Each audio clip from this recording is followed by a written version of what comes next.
Hello and welcome to Nerd Subculture. Nerd Subculture, not Snerds. Snerd. My name is Jared. I'm Edwina. And we are continuing our one...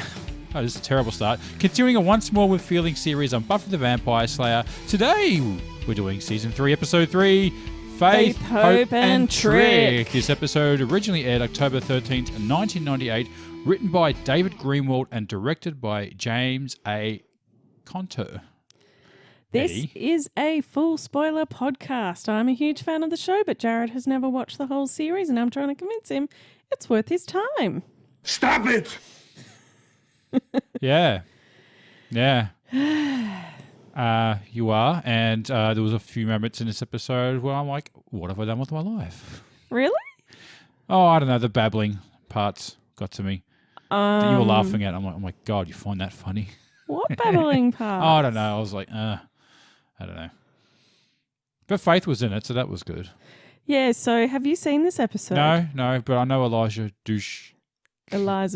So you've watched. So by the way, Jared has watched Dollhouse. Yes, I've seen Dollhouse. Yes, I know who Eliza Dushku is. Yeah. I want more Eliza Dushku. Is that possible? Yeah. So it might have been before I met you. I used to dress like Faith. Did you? Used to do my hair and makeup like that. Oh, okay. Yeah, definitely on Team Faith on that one. Yeah. Yeah. Especially the dancing scene. Yeah. Yeah, it's a very memorable scene, that dancing scene. It is. Yeah. Her introduction. Yeah, I actually like this episode. Yeah. It's a hard one because if you actually miss this episode, you miss a lot. Really? Okay. Yeah. So it's pretty integral to the season arc, I guess. Pretty much. Or you get the new guy, Mr. Trick. Yeah. So I've seen him before. I do recognize him. See, I think you've seen Homecoming. Yeah, maybe. And I recognized him straight away. I'm like, oh, he's a vampire. Like when he became a vampire, I'm like, oh, yeah, he's a vampire. Yeah, I knew that. Yeah. I didn't recognize Kakistos. Kakistos. I'm gonna do the summary, and I'm gonna say that name like 20 times, and I'm just gonna call him to kiss toast. Kakistos. Yeah. Something about kissing toast. Maybe he's Greek. Sounds like a Greek name. Yeah. He's originally from Greece or something. I don't know. No. Oh, okay. You don't really know much about his background, just that he's really, really old. And the older you get, your hands turn into Yeah, hooves. it seems to be the older the vampire gets, they start to sort of mutate a bit, like the master. They get the what do you call it? The wine face, the fruit punch mouth. Yeah. And their faces kind of get stuck in vampire face. Like they get to the point where they can no longer pass as human, I think, as well. Right. That's interesting, that, isn't it? Mm. Yeah. So yeah, he had the cloven hooves. So and look at my hooves, and his hands as well were like cloven. Well, we just take his word on his feet. We didn't see his feet, did we? No, but that was, I think Giles said that his hands and feet are cloven. Yeah. So they're just joined together. And a normal stake wouldn't pierce his heart. Yeah. That was 90% stake proof. Yes. Yeah. Did you want to do the summary? All right. And I'm going to say Kakistos a lot in this. So, yeah. Yeah. Let's do it. As I said, I'll forgive you if you just have to call him Kissing Toast. Kissing Toast. All right. I'm going to call him Kissing Toast, all right? All right. Kissing Toast it is, all right? All right.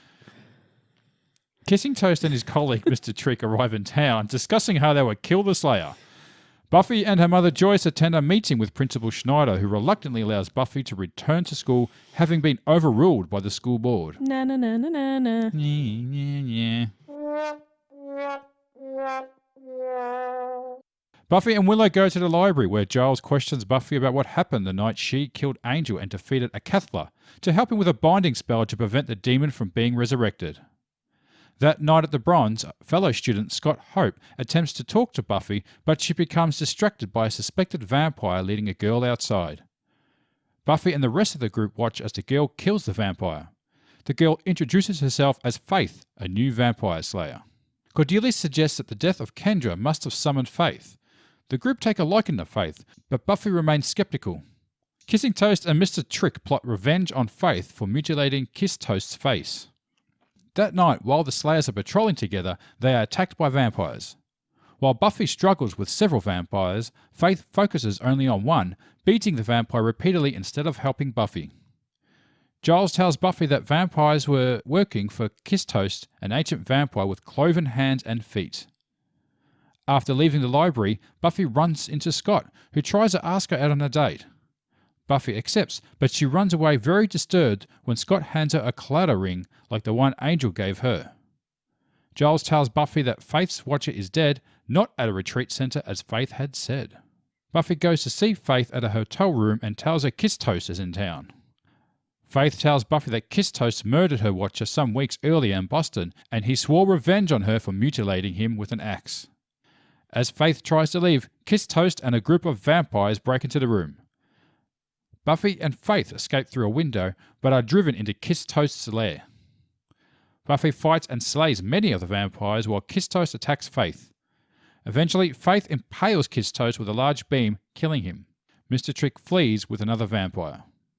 Inspired by Faith standing up for her fears and conquering them, Buffy finally reveals to Giles and Willow that Angel was cured when she killed him. Although she is skeptical that the information will help with the binding spell, Buffy feels better for having told them. After Buffy leaves, Willow approaches Giles to offer her help with the spell, but Giles tells her there was no spell. He wanted Buffy to open up about what happened between her and Angel. Buffy talks to Scott, and after explaining her reaction to the ring, they make plans to go out. She returns to the mansion where she killed Angel. Buffy places her clouder ring on the ground and says goodbye. After she leaves, the ring starts to vibrate, and Angel returns from hell. The end. Bum, bum, bum. Oh my god. Yeah, so that last scene, like if this show had been made today, that would have been an end credit scene, wouldn't it? End credit scene. Yeah. Yeah. Yeah. Yeah, you're definitely right. End credit scene. Yeah. Yeah. Yeah. Yeah, what did you think about Scott Hope giving her the ring? I don't like the guy. I don't trust him. You don't trust him? No, he's too perfect. Okay. Yeah, yeah. And he seems like a real stick in the mud as well. He likes Buster Keaton. Buster Keaton. Oh, that's it. No, he's a demon or something. He's under control of the vamps. I don't know. He's up to no good. I don't trust him. Okay. So she freaks out about the ring. Yeah, but he gave her the exact same one, though. Yeah, yeah. So, yeah. But that's even before they've gone out on a date. He gave her a piece of jewelry. Yeah. Before they even kissed or anything, yeah? Yeah. Creepy much. Yeah, that's a bit much. So I once had a friend who broke up with a guy because he gave her a ring, just not an engagement ring, just a ring on Valentine's Day. Oh, that bastard. Yes. Because they'd only been seeing each other a couple of months. And apparently that meant you don't give jewelry? I don't know. You son of a bitch. Okay. Yeah, how could he do that? A ring. That soon. Just a little stalkerish. Yeah. But your friend as well, like that's, yeah, I don't know. There was no friend. It was you, wasn't it? No, it was not. Hmm. I can't say who it was. So what was it like rewatching this episode for you, Eddie? Was it a favourite of yours always, or? Yeah, you know what? It's definitely a good episode. Yeah, I actually really like this episode. And it's really about, it really is about Buffy's emotional arc. Mm-hmm. And introducing these characters that are going to be important in later episodes, like Faith and Hope and Mr. Trick. Faith, Hope, and Trick, the Holy Trinity. Yeah. Yeah, they're all pretty much key players in the arc of the season. And, it's her trying to get her life back and moving forward. Mm. And it's, I think she even says, hello, life, how I've missed you. Yeah. What did you think? So, yeah, I was just thinking I want to play Cyberpunk, but yeah. Yeah, Faith coming into it makes it a little more interesting. The two Slayers again, and not with a horrid accent that just makes you want to stab your she's got ears that with. Boston accent going on as she? well with the wrestling alligators. Yeah? Yeah. Oh, I didn't notice that. Oh, okay, I'm going to notice it now. Is she known for playing the sassy attitude girl, Dushku, Mrs. Dushku? Ms. Dushku? Yeah, I guess. So they bring in her as, a plucky new Slayer. Pretty much the complete opposite of Kendra. Yeah. She's, sort of that street smart, untamed, kind of wild. Yeah, she's the wild one, yeah. Yeah, Slayer that we haven't seen yet. The one thing that I always... she sort of has that cool girl, wild woman trope. Yeah. She's like a little bit too cool that it's a bit of a guise. Yeah, because you see later when she finds that Kiss Toasters in town and she looks completely vulnerable then and scared. Yeah. And she's all full of herself earlier on and wisecracking and just beating the shit out of a vampire for the hell of it. Yeah. Like that's that wild, only out for herself kind of attitude. Starts calling Buffy B. Yeah, like straight off. Like the moment she meets her, she's one of those people that gives everyone nicknames. B. Yeah. Ew. And I like when Buffy revokes by just calling her F. F, yeah. Yeah. F in chat. Yeah. And the other thing is that Faith is younger than Buffy. What, the character or the actress? The actual character is younger than Buffy. Well, how old is she meant to be? Because she looks a lot older than Buffy. Yeah, well, she always comes across, like, for years it never occurred to me that Faith is actually younger than Buffy. Right. Because that's the way that the Slayer lineage works, is that it'll always go to a younger girl than what has it. Mm-hmm. She's a lot older in this, though. Is she older than... I don't think so. I think they're probably about the same age. Yeah? Yeah. Yeah. I don't know, but yeah, Faith is meant to be younger. But she seems so much older. Yeah, well, it was 1998, so she's like 18 years old, I think. Buffy? Miss Dushku. Okay. Eliza. Sarah Michelle Gellar is older by about 3 years. Okay. Yeah. So... Yeah. But what I'm trying to say is that Faith is... But Buffy's meant to be 17 in this? Yeah. Okay, so she's meant to be like 16 or something? Yeah. Or 15? I think she's meant to be 15 or 16, Faith. Yeah. Yeah. I'd say 16. Right, yeah. Yeah. Yeah, but no one in this show's their age. Yeah, but you can kind of tell she's had a bit of a rough life. Sarah Michelle Gellar was 21.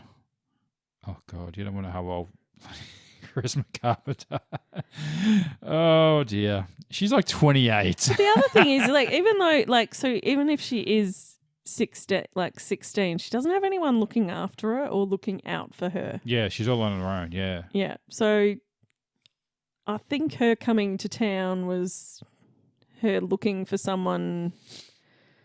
She didn't, I got the feeling she didn't want anything to do with the Watchers Council.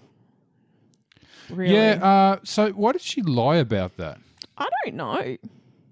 So I almost thought she was a little dodgy when that sort of lie came out, but I think it was a misdirection anyway for the audience. But then it doesn't make sense why she was lied, or maybe she just didn't know how to ask for help, like she was in trouble. Yeah. Maybe that was she comes in all confident and full of herself and telling all these stories. No, I slay this. Oh, I get horny after. I'm wrestling alligators, and slaying gets you all hungry and horny. Yeah, and trying to be all macho about it, and not show her vulnerability, I guess, is what she's trying to do, and she does very well, I guess, until the moment when you see when Buffy says, "Oh, Kiss Toasters in town," and she's like, "Ooh, shit, really?" Yeah. Grabs a bag. Oh, I'm getting the F out of here.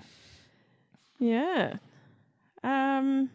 Well, also, yes, in this episode, Buffy's friends are more considerate towards her feelings. Yeah, what's with the 180 on that? Yeah. Like they uncouple before they Before they saw it? Yeah, before they saw it. And I think maybe Giles had a bit of a word with them, maybe off camera. I don't know. No, because it was Oz. I think he says, let's just uncouple. Yeah. Then, Oz and Willow were making out, and they actually stop making out when Buffy comes over to talk to them. Ooh, really? Stop face sucking for a second and have a conversation. Yes. Yeah. Okay. And what was the other thing? Oh yeah, you have Willow trying to set her up with Scott Hope.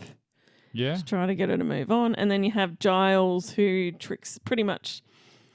is trying to get her to talk about what happened with Angel. So the whole binding spell was BS. Yeah. Okay, so he knew something had happened. Yeah, no, he was just trying to get her to talk about it. Yeah. And because he knew that would help her move on. Good on you, Giles. Yeah. Looking out for her.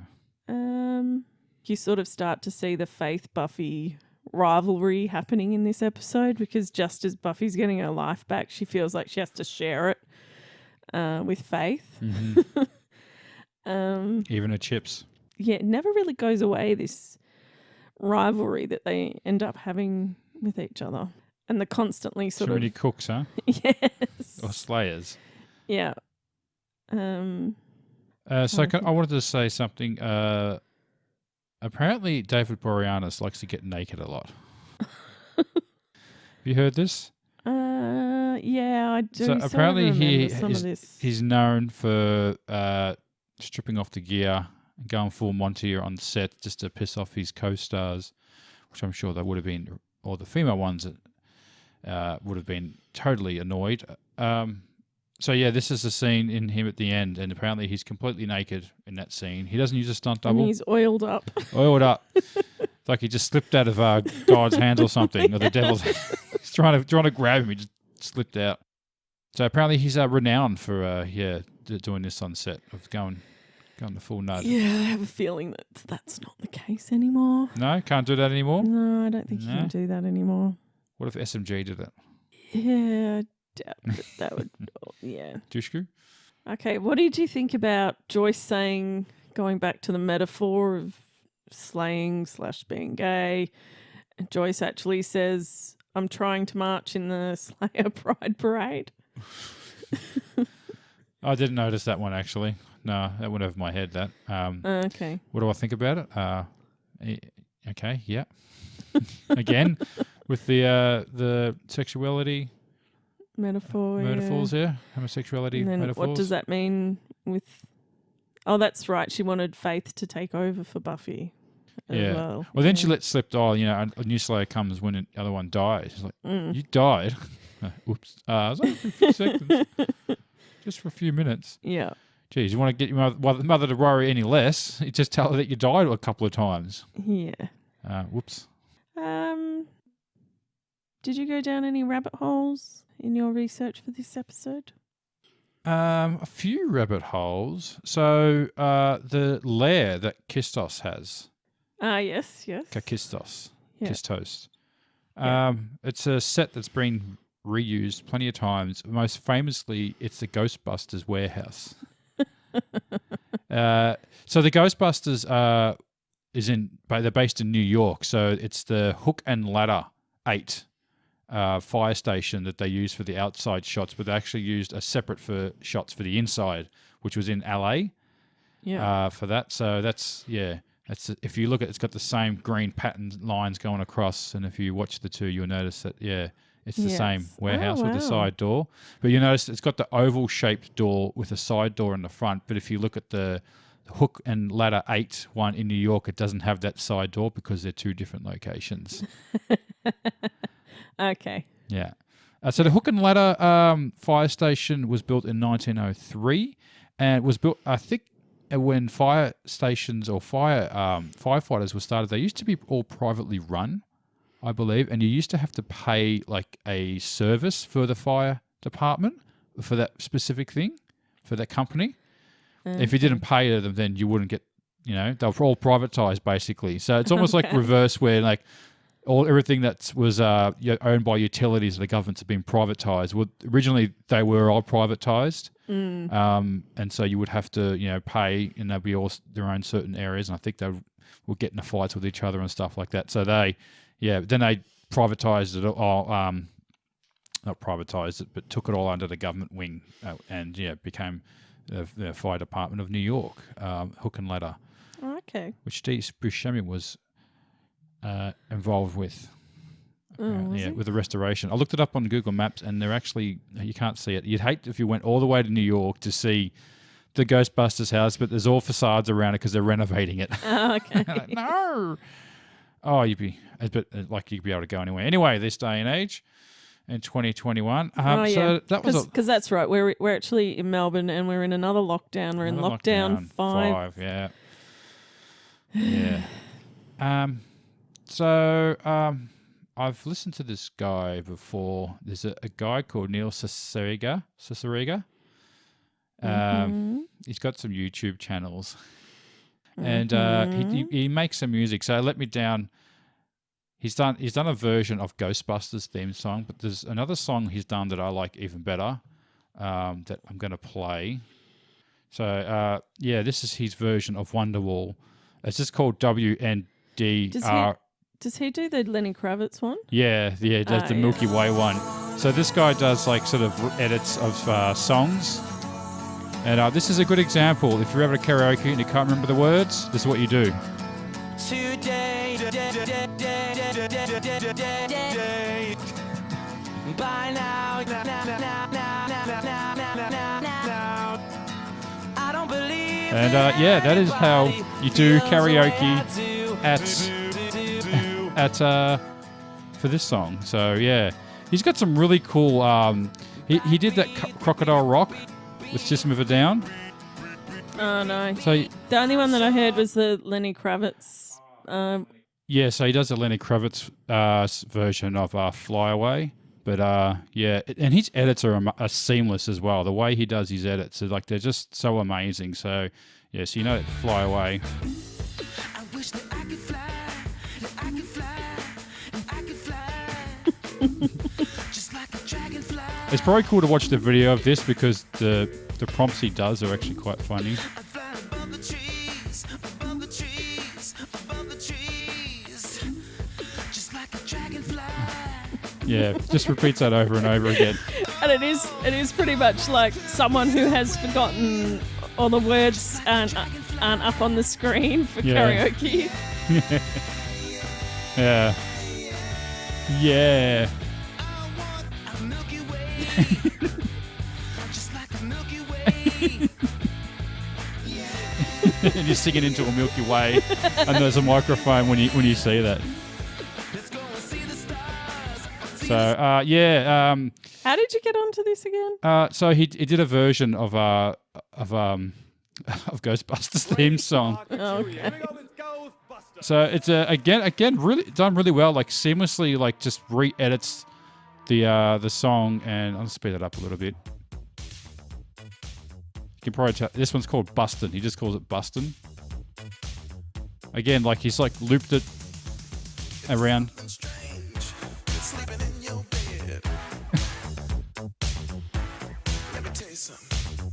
I don't know.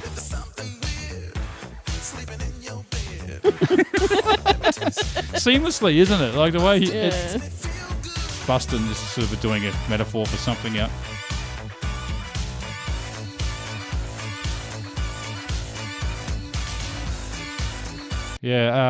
Check all of his stuff. Neil Cicierega, I think that's Neil Cicierega. So he's got some really cool edits and SoundCloud and all that. Check out his stuff. It's really, really funny the way he does it. And there is a Crocodile Rock version of System of a Down. Okay. He does. So that was my rabbit holes. I think I'm done. Yeah, that was a pretty epic rabbit hole.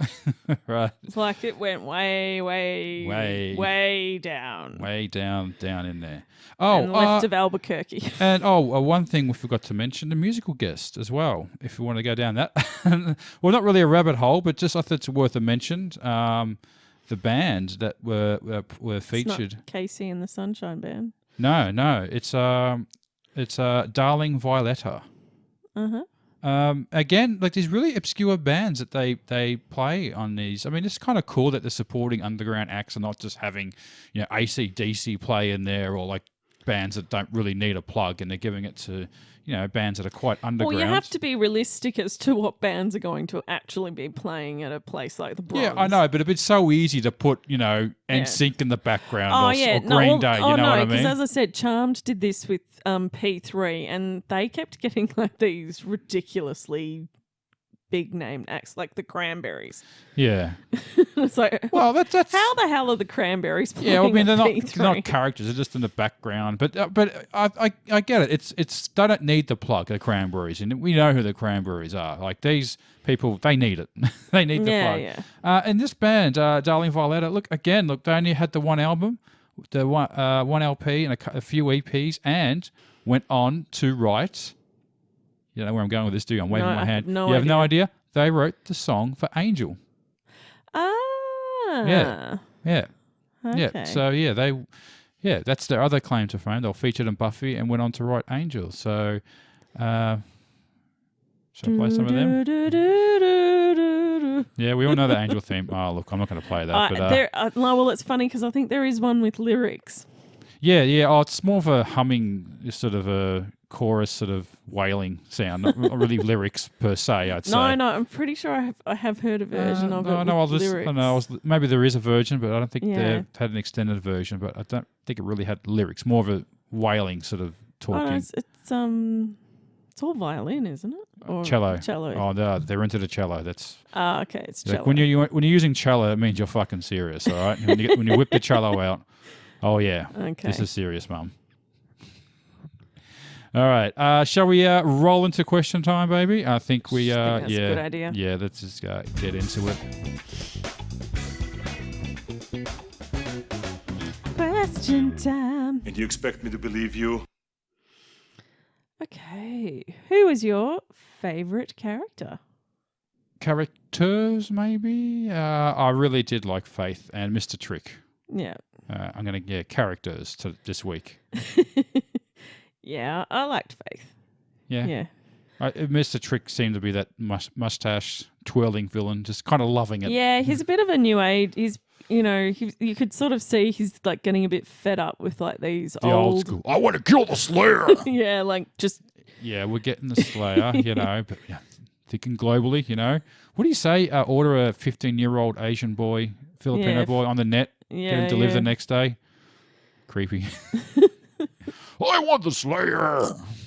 Yeah, like he's trying to see it like be more involved in a bigger picture of evil. Like instead of doing this small scale stuff, he wants to be like, go a bit bigger with with the evil plans. Start a whole like distribution network of, I don't know, let's call it blood. Vampire Eats. Yes.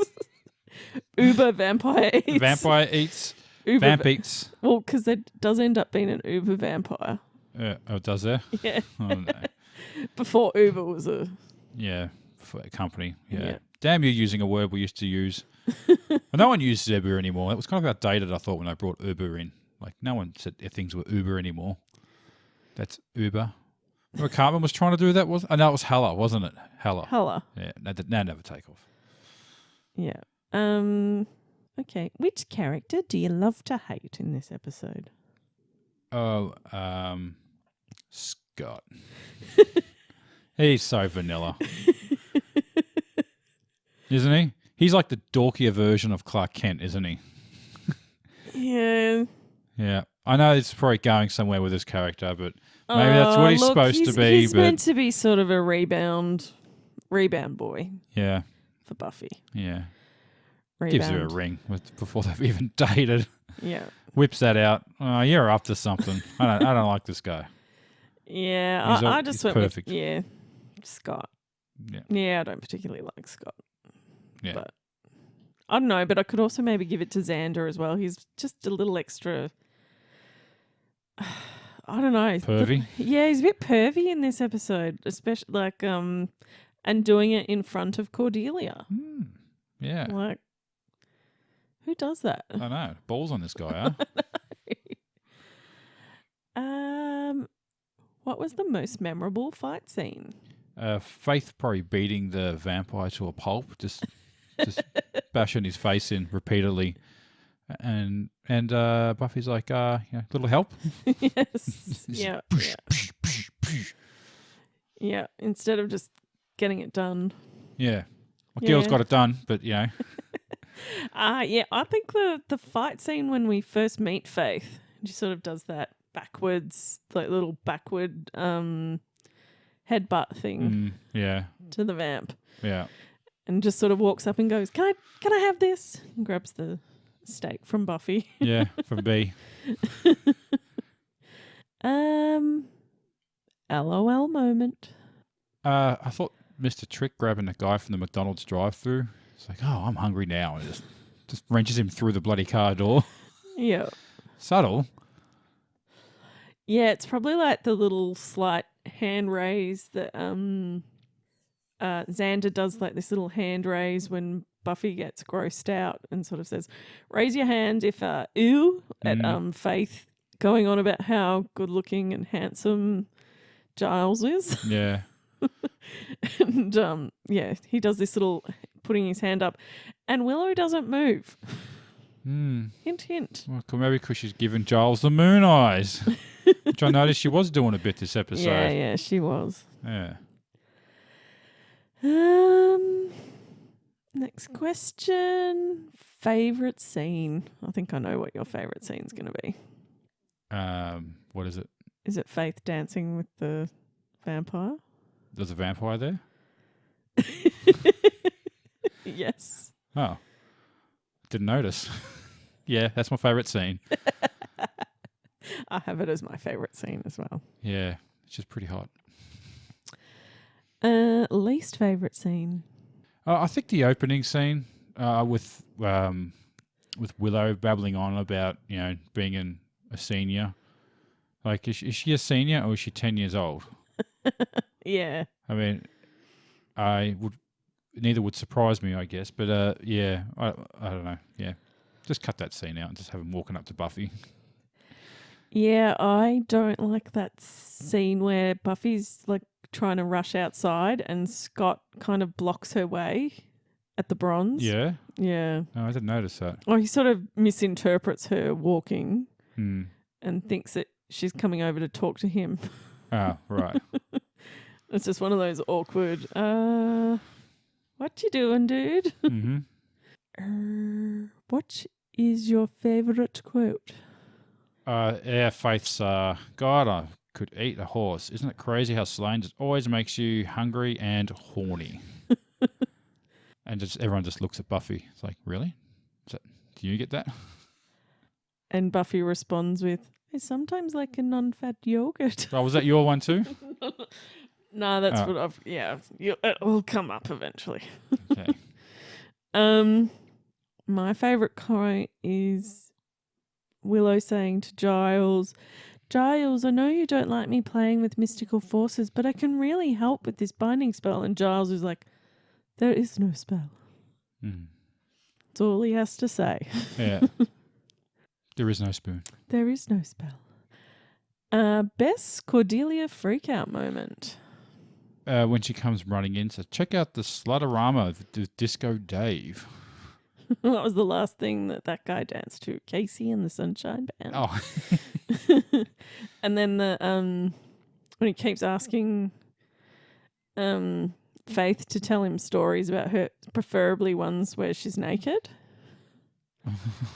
and Cordelia sort of sneers at him, sort of glares at him, and he's like, Xander, find a new theme.